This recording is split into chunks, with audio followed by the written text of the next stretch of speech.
Hi, it's Stephanie Chang, State Senator for Senate District 3. This is Staying in Touch with Stephanie, and there's been a lot going on, so I'm eager to share 5 things to know for this Staying in Touch with Stephanie. First thing to know is I'm sure you've been reading the news about the SNAP benefits. We know that there are so many Michiganders who absolutely need access to their SNAP benefits in order to feed themselves and their families, and unfortunately with the government shutdown, there was a pause on these benefits. However, the federal courts have basically said that the federal government needs to actually use contingency funds to continue using SNAP benefits fully. And so that should be going into effect very soon. I also want to let you know that in the Michigan Senate, we passed some legislation to appropriate $71 million for emergency food assistance as well as support for our food banks. And I was proud to support that. And we are going to be doing a lot of volunteering at food banks and getting as many food support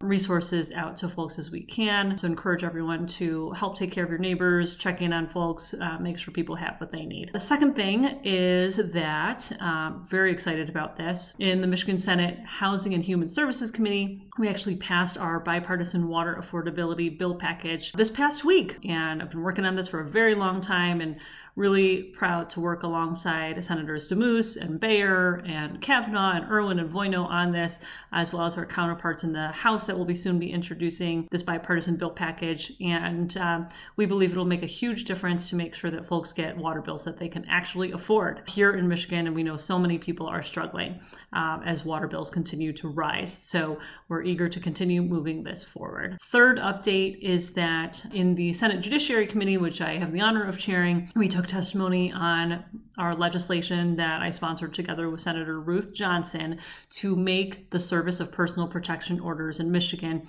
no cost and immediate.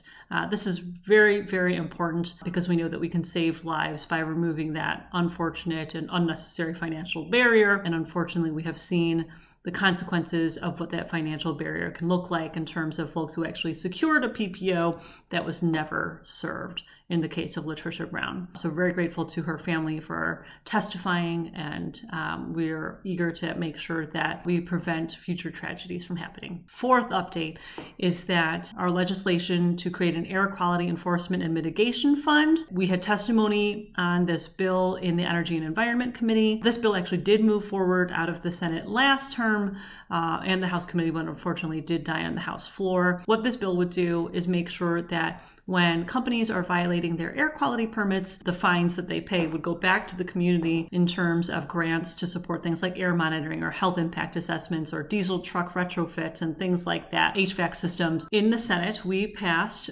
with almost unanimous support my legislation that I'm working on with Representative Tanya Myers-Phillips to allow tax foreclosure prevention programs to continue. Programs like the Pay As You Stay program, as well as the interest reduction stipulated payment agreement program. These are so critical to help folks who are facing tax foreclosure to be able to get assistance from their county treasurers. Unfortunately, in law, those programs, one of them actually is already gone, and then the other one will be gone next year unless we change the law to allow these programs to continue. And so I'm very eager to make sure that we have these options and that more counties are able to participate. So very grateful for all of my colleagues across the aisle as well to get that legislation through the Senate and on to the House. So that's it for me. Those are 5 things to know. As always, please feel free to reach out if you need anything from us, and really encourage folks to get involved, volunteer at your local food pantry, support food drives, and make sure that we're doing everything we can to support our neighbors. Thanks.